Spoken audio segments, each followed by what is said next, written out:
உங்களுடைய அந்த சீடையை ஷம்சுத்தீன் காசிமியிடம் நாங்கள் காட்டிய போது அவர் அதற்கு பதில் சொல்ல ஆரம்பித்து விட்டார்.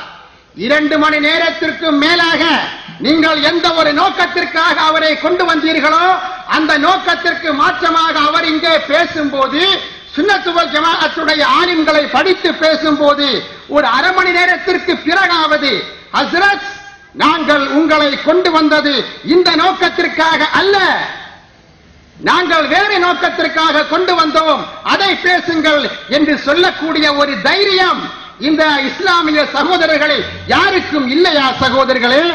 அந்த அளவிற்கு மணவாளக்குறிச்சியின் இஸ்லாமிய சகோதரர்கள் கோழைகளாகி விட்டார்களா என்று கேட்கிறேன். மாற்றி ஓதினார், அதை நாம் குறிப்பிட்டோம். அதற்கு பிறகு 2 மணி நேரம் இவருடைய தவறான வாதங்களை நாம் எடுத்து வைத்து மார்க்க ரீதியான ஆதாரங்களை சொல்லி அதற்கு பதில் சொன்னோம். ஆனால் அவர் இங்கே பேசும்போது ஏதோ நான் வாவ விட்டனா மீம விட்டனா கொள்கையை சொன்னா அதற்கு பதில் சொல்ல தெரியாம என்று பேசியிருக்கிறார். மேலும் மிகவும் அநாகரிகமான முறையில் சுன்னத் வல் ஜமாஅத்துடைய ஆலிம்களை அவர் படித்து பேசியிருக்கிறார். அவருக்கு குர்ஆன் ஓத தெரியவில்லை, மார்க்கத்தின் சட்டத்திட்டங்கள் அவருக்கு தெரியவில்லை, நாகரீகமாக பேசுவதற்கும் தெரியவில்லை, அதற்கும் மேலாக நாம் எதற்காக சீடியை வெளியிட்டோம் என்பதும் அவருக்கு தெரியவில்லை. நாம் எதற்காக வெளியிட்டோம்? இப்படி குர்ஆனை தவறாக ஓதக்கூடாது. இந்த தமிழகம், இந்த மாநிலத்திற்கு இவர் மூலமாக ஒரு அவப்பெயர் உருவாக வேண்டாம். இவருடைய தவறான கொள்கைகள், அப்படி தவறான ஆயத்துகளை ஓதுவதன் மூலமாக, தவறான கொள்கைகளை பரப்புவதன் மூலமாக இவர் பாவியாக வேண்டாம். நாம் இவரை காப்பாற்றுவோம், சமுதாயத்தை காப்பாற்றுவோம் என்ற நம்பிக்கையில், எந்த எண்ணத்தில் நாம் பேசினோம். அந்த பேச்சில் நாம் மிகவும் அழகான முறையில், மிகவும் இனிமையான முறையில் காசிமி நீங்கள் அதற்கு ஆலிம்கள் உடந்தையல்ல, ஆலிம்கள் அதை எதிர்க்கத்தான் செய்கிறார்கள், வாருங்கள் காசிமி, நாம் அந்த சீடையில் கேட்கிறோம், வாருங்கள் காசிமி, ஒவ்வொரு தர்காவுக்காக செல்வோம் காசிமி, அங்கே நடக்கின்றதான அனாச்சாரங்களை நாம் தடுப்போம் காசிமி என்று சொன்னோம். ஆனால் வருவேன் அஹ்சனி போவோம் காசிமி.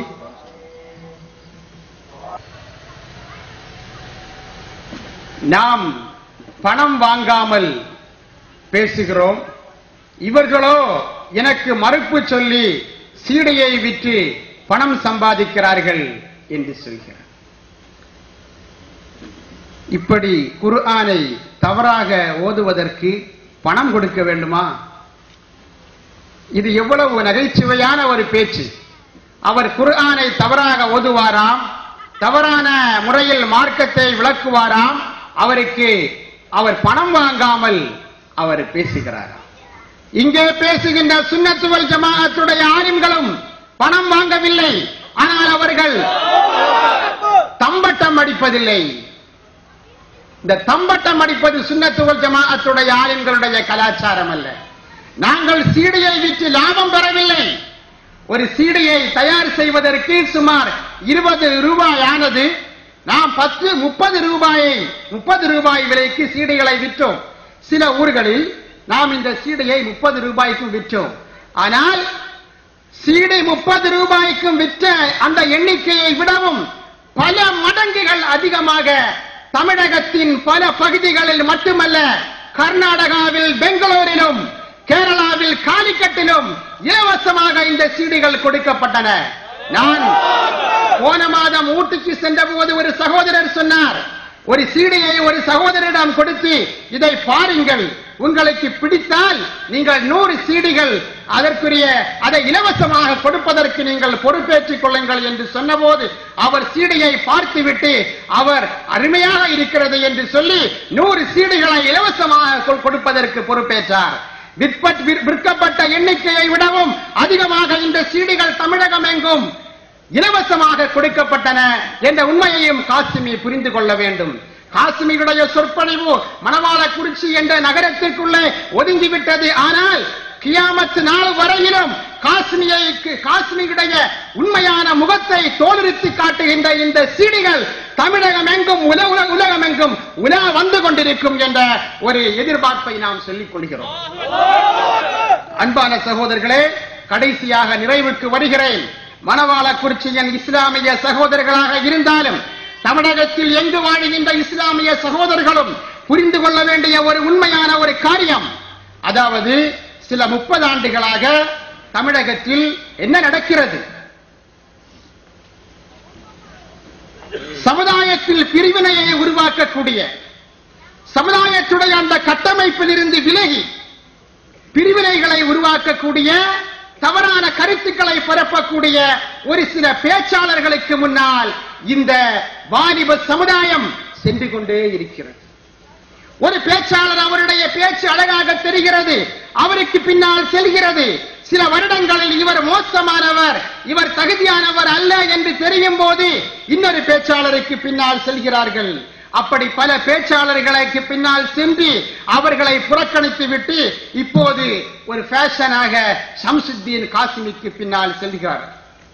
அவர் தவறானவர், அவர் மோசமானவர் என்பதை நீங்கள் பல வருடங்களுக்கு பின்னால் உணர்வதற்கு முன்னால் ஆலிம்களாகிய நாங்கள் இப்போது சொல்கிறோம். இப்போதே விலகினால் உலகத்திலும் நீங்கள் இவரை பின்பற்றியதற்காக கவலைப்பட வேண்டி வராது, மறுமையிலும் கவலைப்பட வேண்டியது வராது. இந்த சுன்னத்து வல் ஜமாஅத் ஆலிம்கள் என்பது அது ஒரு மிகப்பெரிய ஒரு சமுதாயம், தனி நபர்கள் அல்ல. தனி நபர்களைத்தான், தனி ஆடைகளைத்தான் ஓனாய் கம்பி செல்லும்.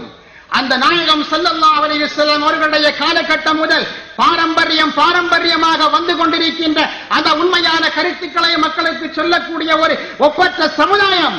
இந்த சமுதாயத்தில் இருந்து விலகி பிரிவினைகளை உருவாக்கக்கூடிய கவர்ச்சிகரமான பேச்சாளர்களுக்கு பின்னால் வாலிப சமுதாயம் சென்று சில வருடங்களுக்கு பின்னால் திரும்பி வருகின்ற ஒரு அவல நிலை உருவாகிக் கொண்டிருக்கிறது.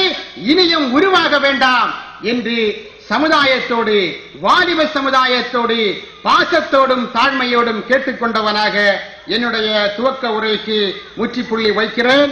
வாய்ப்பளித்தவர்களுக்கு மிகப்பெரிய நன்றிகளை தெரிவித்துக் கொள்கிறேன். இந்த நிகழ்ச்சியை ஏற்பாடு செய்வதற்கு மிகவும் முயற்சியுடன் களமிறங்கிய சில நபர்கள் உண்டு. அல்லாஹு தஆலா அவர்களை வலிமைப்படுத்துவானாக, அவர்களுக்கு துன்யாவிலும் ஆகிரத்திலும் எல்லா விதமான பரக்கத்துகளையும் வெற்றிகளையும் வழங்குவானாக என்று துஆ செய்தவனாக நிறுத்திக் கொள்கிறேன். வஆகிரு தஅவானா அனில் ஹம்துலில்லாஹி ரப்பில் ஆலமீன். சிறப்பான ஒரு சிறப்புரை ஆற்றினார்கள். நம்முடைய இன்றைய விழாவில் சிறப்பு விருந்தினராக வந்திருக்கின்ற மதிப்புக்குரிய நிஜாமுத்தீன் ஹஸ்ரத் அவர்களும், அதுக்கு பின்னால் வருகை தர இருக்கின்ற பாசமிக்க கண்மணி நாயகம் ஸல்லல்லாஹு அலைஹி வஸல்லம் அவருடைய குலக்குழுந்து, அவருடைய வழித்தோன்றல் பாசத்துக்குரிய தங்கள் அவர்கள் வந்து கொண்டிருக்கிறார்கள். இருப்பினும் இப்பொழுது புனிதமான இஷா தொழுகைக்காக வேண்டி இன்ஷா அல்லாஹ் 8:20 வரை இந்த கூட்டம் தற்காலிகமாக நிறுத்தப்பட்டுள்ளது.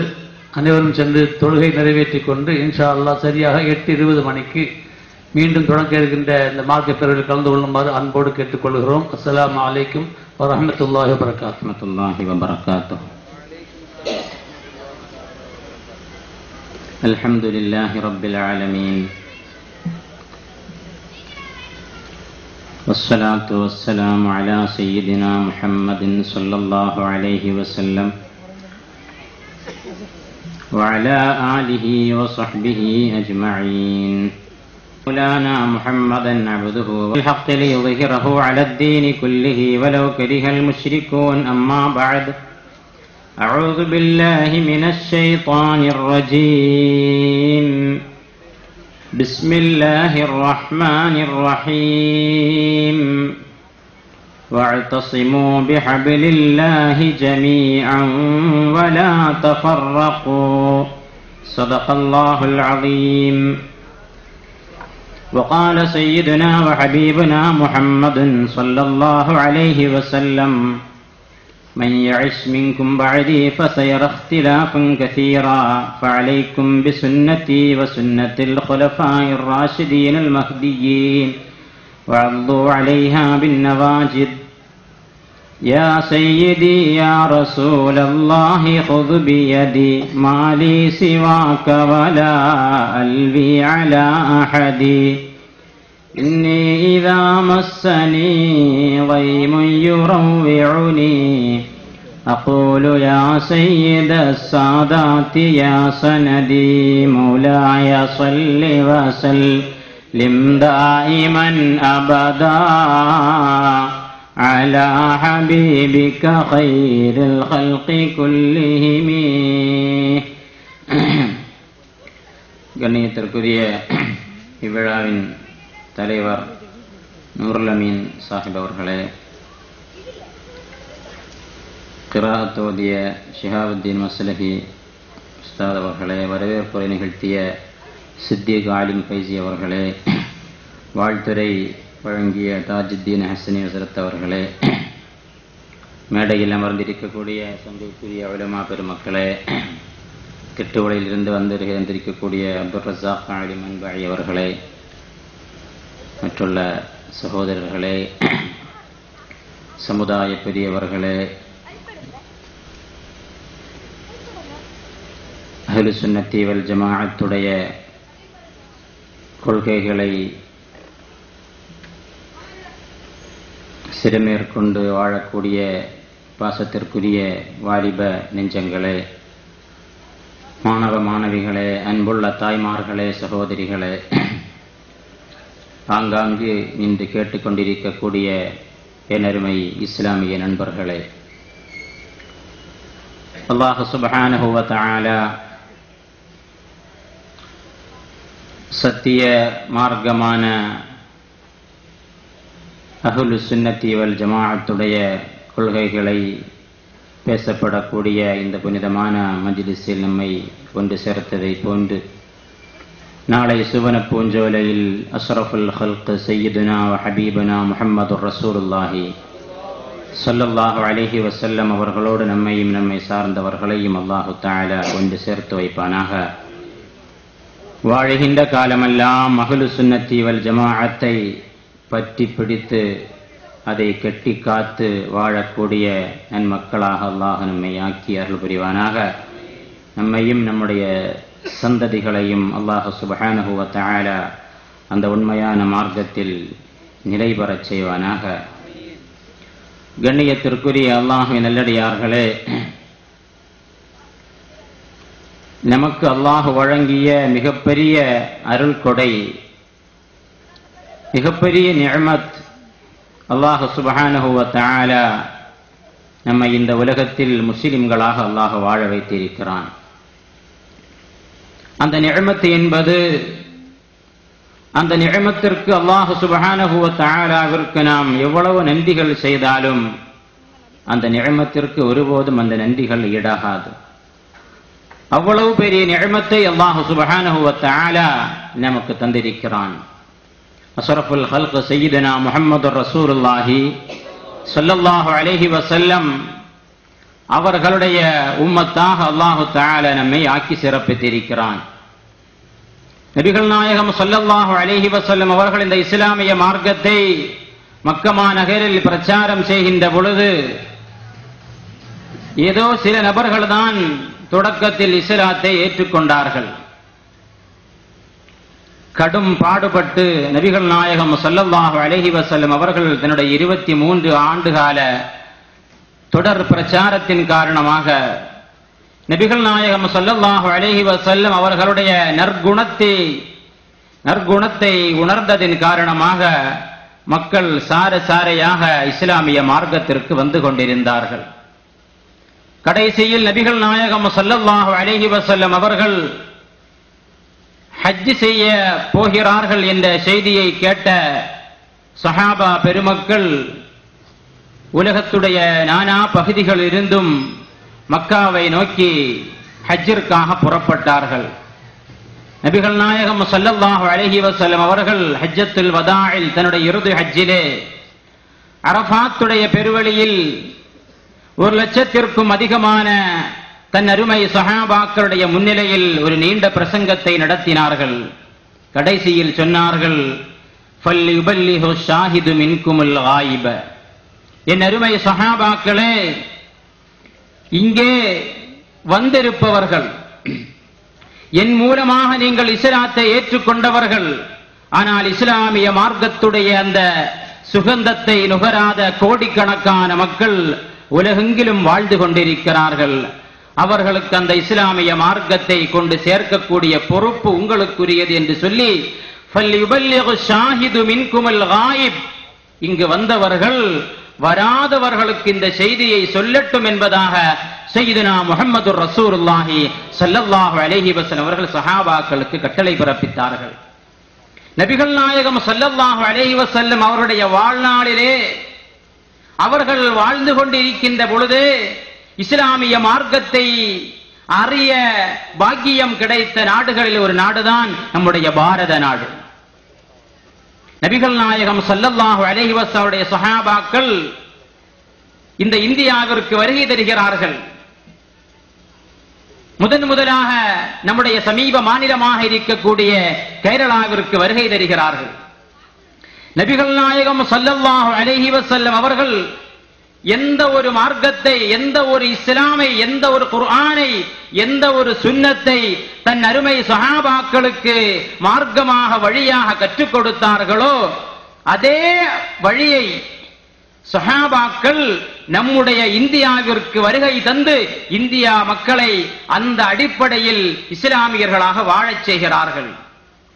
அன்று முதல் சஹாபாக்களை பார்த்து, நேரடியாக சஹாபாக்களை பார்த்து இஸ்லாமை ஏற்றுக்கொள்வதற்கு பாக்கியம் கிடைத்தவர்கள்தான் நம்முடைய இந்தியர்கள். அவர்களுடைய அந்த வழியை பின்பற்றி பாரம்பரியமாக நூற்றாண்டுகளாக இந்த இஸ்லாமிய சமுதாயம் இந்த உலகத்தில், இந்த நாட்டில் முஸ்லிம்களாக வாழ்ந்து கொண்டிருக்கிறது.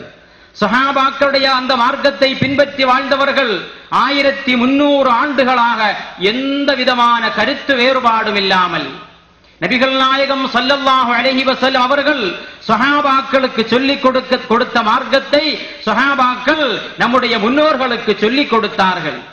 அந்த சஹாபாக்களை பார்த்து இஸ்லாமை ஏற்றுக்கொண்ட மக்களுக்கு மத்தியில் எந்த கருத்து வேறுபாடும் இல்லை. எல்லாருக்கும் ஒரே கருத்துதான், எல்லாருக்கும் ஒரே அபிப்பிராயம்தான்.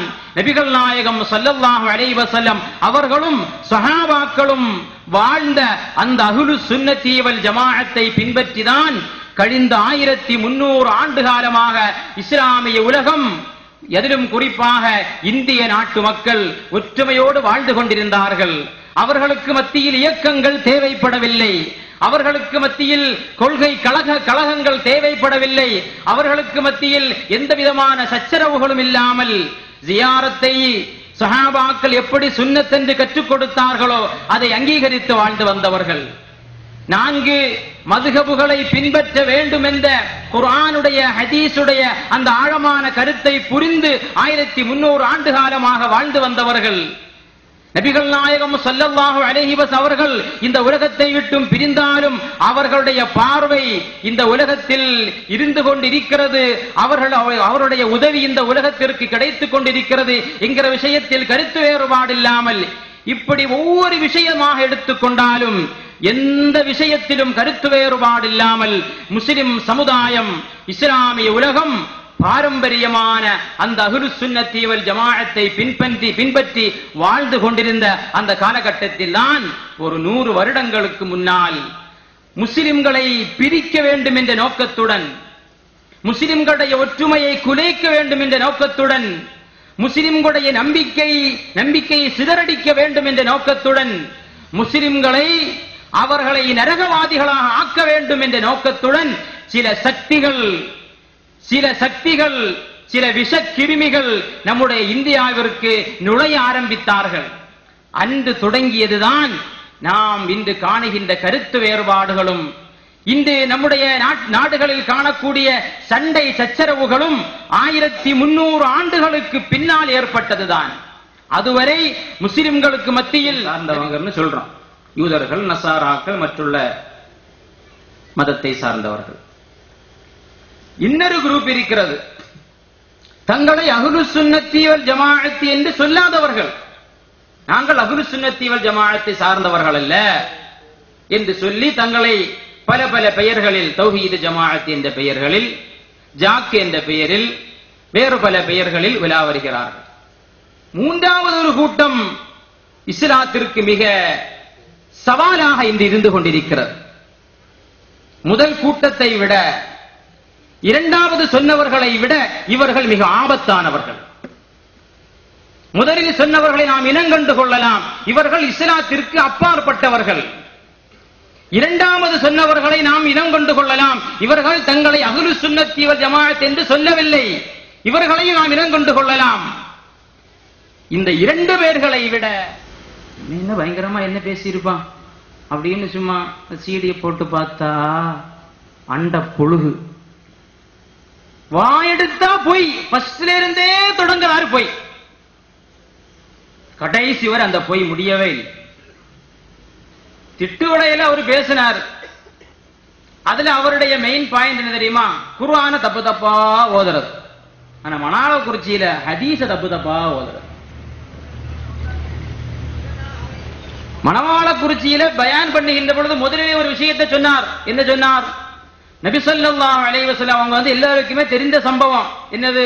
மதீனாவிற்கு வந்த 16 மாத காலம் அல்லது 17 மாத காலம் அவர்கள் பைத்துல் முகத்தஸை முன்னோக்கி தொழுதாங்க. ஆனால் அவருடைய ஆசை என்ன? கத் நரா தகல்லுப வஜ்ஹிக ஃபிஸ் ஸமா ஃபலனுவல்லியன்னக கிப்லத்தன் தர்வாஹா. அவங்க ஆசை என்ன? அவர்கள் கஅபத்துல்லாஹை முன்னோக்கி தொழ வேண்டும், கஅபத்துல்லாஹை முன்னோக்கி தொழ வேண்டும் என்ற ஆசையால் வஹி வராதா என்று எதிர்பார்த்து கொண்டு தொழுவார்கள். அப்படி இருக்கின்ற பொழுதுதான் ஒரு நாள் வஹி வருகிறது. நபியே, உங்களுடைய ஆசை எனக்கு புரிகிறது, உங்களுக்கு விருப்பமான கஅபா கிப்லா ஏதோ அதன் பக்கம் நான் உங்களை திருப்புகிறேன் சொல்லி ஃபவல்லி வஜ்ஹக ஷத்ரல் மஸ்ஜிதில் ஹராம். இவர் சொல்றாரு, நபி ஸல்லல்லாஹு அலைஹி வஸல்லம் துஆ கேட்டாங்களா, யா அல்லாஹ் பைத்துல் முகத்தஸ் எனக்கு கஅபா கிப்லா வாக்கித்தா, பைத்துல் முகத்தஸை எனக்கு கிப்லாவாக ஆக்கித்தா என்று நபி ஸல்லல்லாஹு அலைஹி வஸல்லம் துஆ செய்ததாக தொடக்கத்திலே கப்சா விடுறார். இது எங்க வருதுங்க? நபி ஸல்லல்லாஹு அலைஹி வஸல்லம் பைத்துல் முகத்தஸை முன்னோக்கி தொழுதாங்கங்கிறது வருது. அது புகாரி அடக்கமுள்ள ஏராளமான ஹதீஸ் கிதாபுகள வருது. ஆனால் பைத்துல் முகத்தஸை கிப்லாவாக ஆக்கித்தான் என்று நபி ஸல்லல்லாஹு அலைஹி வஸல்லம் துஆ செய்ததாக சொல்கிறார். ஆனா கேட்டுட்டு இருப்பான், இவரு பெரிய காசிமியாச்சே, இவர் சொல்றதா உண்மையாதான் இருக்கும், இவர் பெரிய ஹதீஸுடைய ஆலிமாச்சே நினைக்கிறாங்க மக்கள். ஆனால் இவருடைய நாம் ஆய்வு செய்கின்ற பொழுது, அதாவது இவர் இந்த வஹாபிச கருத்துக்களை சொல்ல ஆரம்பித்து கிட்டத்தட்ட 15 வருஷங்களாச்சு. மெட்ராஸ்ல சொன்னாரு, அங்க சொன்னாரு, இங்க சொன்னாரு, நம்ம கவனிக்காம இருந்தோம். நம்ம மாவட்டத்துக்குள்ள வந்தார், நம்ம சும்மா இருக்கலாமா?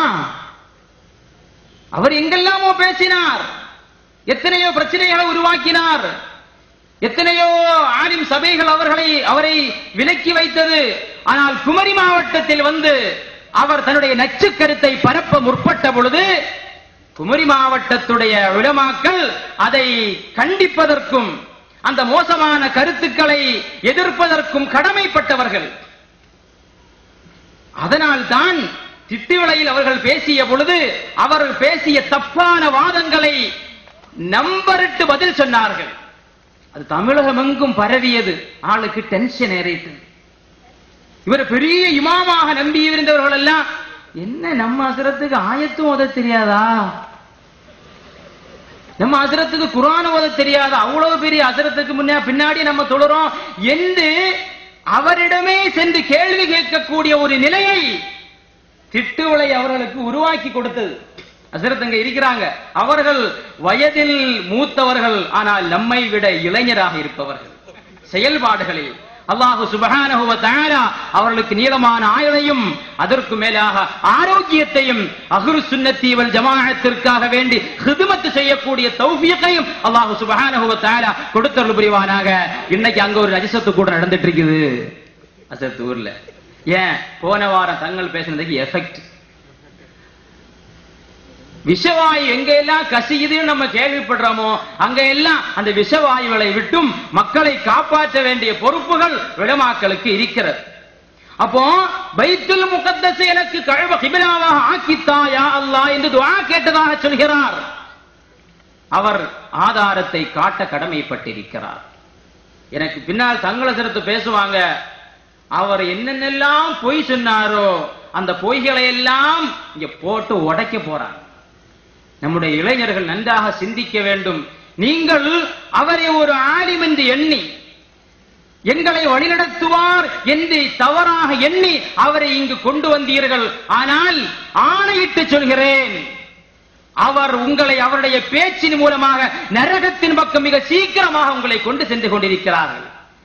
நீங்கள் அந்த கூட்டத்திற்காக வேண்டி செலவிட்ட ஒவ்வொரு பைசாவும் அல்லாஹ்விடத்தில் நாளை கேள்வி கணக்கு கொடுக்க வேண்டும். காரணம், அது முஸ்லிம்களை, ஏன் நபிகள் நாயகம் ஸல்லல்லாஹு அலைஹி வஸல்லம் அவர்கள் இருந்து வந்த சஹாபாக்கள், தாபிஈன்கள், நம்முடைய இந்த காலம் வரையில் உள்ள நூற்றுக்கணக்கான ஆயிரக்கணக்கான உலமாக்களையும் முஹத்திஸீன்களையும் முஃபஸ்ஸிரீன்களையும் ஃபுகஹாக்களையும் சூஃபியாக்களையும் இமாம்களையும் அவுலியாக்களையும் எல்லாம் முஷ்ரிக்குகள் என்று சொல்ல வைத்தீர்கள் உங்களுடைய அந்த மிகப்பெரிய ஒரு செயல்பாட்டின் காரணமாக.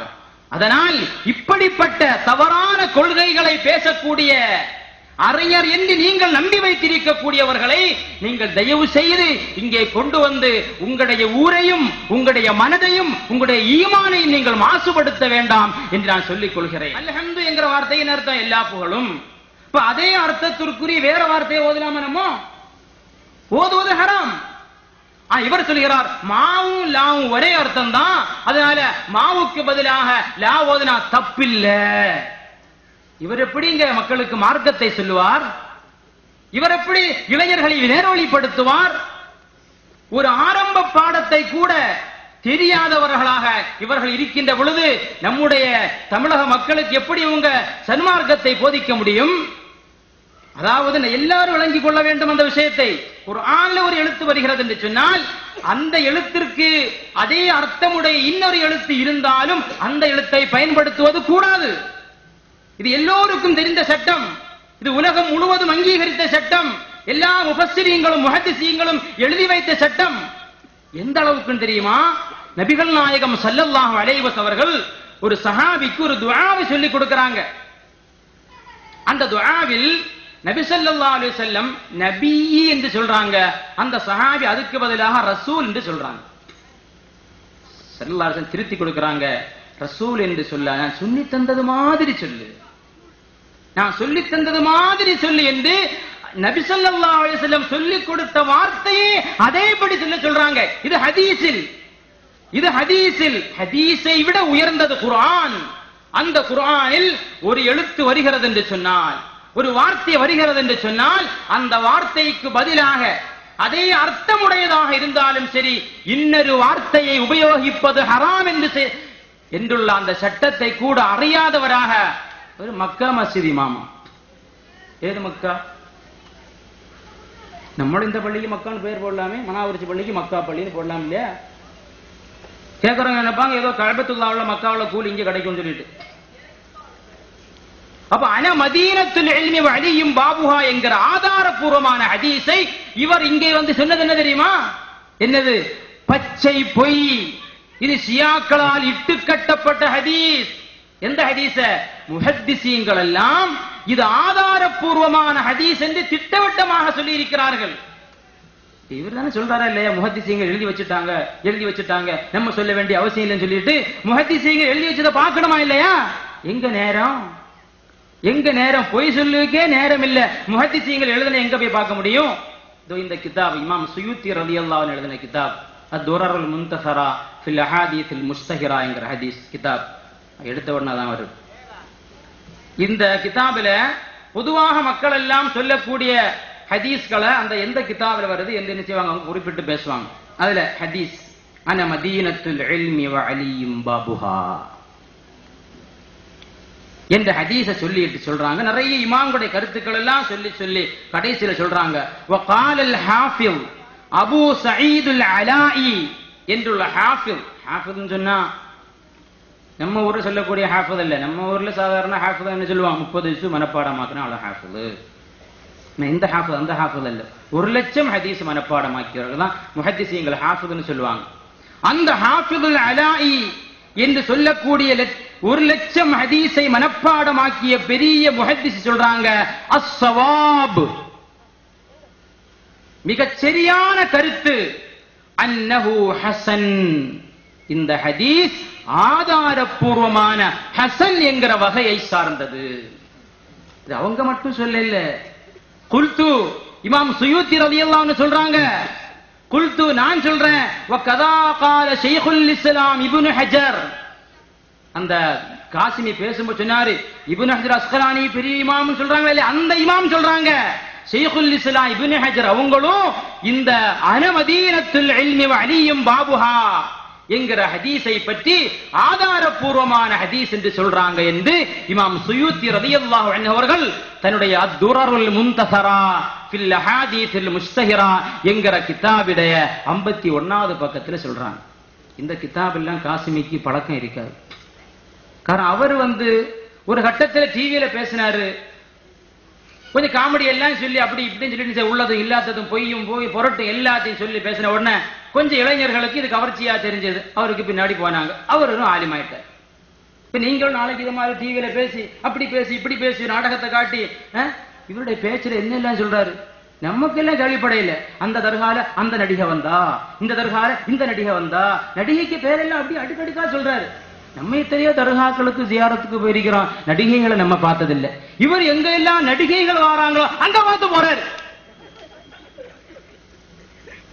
நடிகையோட பெயர் ஆடியன்ஸ் கேட்கிற, அந்த நடிகை செத்து போயிட்டாளா இல்ல இருக்கிறாளா? ஆடியன்ஸுக்கு தெரியுது. ஆடியன்ஸ் முழிக்கிறான், என்னடா நடிகையை பத்தி கேட்கிற, நம்ம இஸ்லாம் மார்க்கத்தை படிக்க நடிகையை பத்தி சொல்லிட்டு இருக்கிறார், ஆடியன்ஸ் பார்த்துட்டு இருக்கிறான். மோசமான ஆபாசமான முறையில் இங்கு பேசிவிட்டு போனார். எத்தனையோ தர்காக்கள்ல அந்த அஹ்லு சுன்னத்தி வல் ஜமாஅத் அங்கீகரிக்காத விஷயங்கள் என்னெல்லாமோ நடக்குது. அதெல்லாம் இஸ்லாம் பொறுப்பாகும். அதற்கு எத்தனையோ முஸ்லிம்கள் மது குடிக்கிறான், அதுக்கு அவன் மது குடித்தான், அதனால் இஸ்லாம் மதுவை அங்கீகரிக்கிறது. வேற சொல்லுவாங்களா? இவன் வட்டி வாங்கினான், அவன் பெயர் முஸ்லிம், அதனால் இஸ்லாம் வட்டியை அங்கீகரிக்கிறது. இப்படி யார சொல்லுவாங்களா? உலகத்துல மனுஷன் ஒவ்வொருத்தரும் அவங்க இஷ்டத்தை என்னெல்லாமோ செய்யறான், அதுக்கு இஸ்லாம் பொறுப்பாகுமா? தர்காக்களில் இஸ்லாமிய சட்டத்திற்கு மாற்றமான முறையில் நிறைய காரியங்கள் நடக்கிறது. அதற்கும் தர்காவுக்கும் அதற்கும் அஹ்லு சுன்னாவிற்கும் சம்பந்தமே இல்லை. அத போய் இங்க சொல்லிட்டு இதை மறக்க முடியுமா? யாரு ஏற்றுக்கொண்டா மறுக்கிறது? நம்ம அங்கீகரிக்கவே இல்லையே. அதை நம்ம அப்படிப்பட்ட விஷயங்களை அங்கீகரிக்கவே இல்லை. அப்படி இருக்கின்ற பொழுது இதை மறக்க முடியுமா? இதை மறக்க முடியுமா? கேள்வியை முட்டாள்தனம். பேசுறதா கூட அப்படித்தான். மதீனத்துல் இல்மி ஆக சொல்றது இது. ஆக 2 ஹதீஸ் தான் தெரியும். அந்த ஹதீஸ் எப்படிதான் தெரியும்? சுன்னத்து ஜமாஅத் உலமாக்கள் சொல்லி சொல்லி கேட்டாதான் அது. ஆனா மதீனத்துல் இல்மி அதுல வேற அர்த்தம் வைக்கிறாரு. என்ன அர்த்தம்? என்னதான்? ஆனா மதீனத்துல் இல்மி அலியும் பாபுக்கு அர்த்தம் தெரியுமா? அலி ரலியல்லாஹு அன்ஹு இல்முடைய வாசலா அவங்க திறந்து விட்டாலும் ரசூலுல்லாஹ் உள்ள போக முடியுமா? அதாவது ஒரு 4-5 மாசத்துக்கு முன்னாடி ஒரு பத்திரிகை வந்தது. இந்த பத்திரிகையை நான் விளம்பரம் பண்ண இல்லை, சமநிலை சமுதாயம்ங்கிற பத்திரிகை. அந்த பத்திரிகையோட கடைசி பக்கத்துல எழுதியிருந்தாங்க,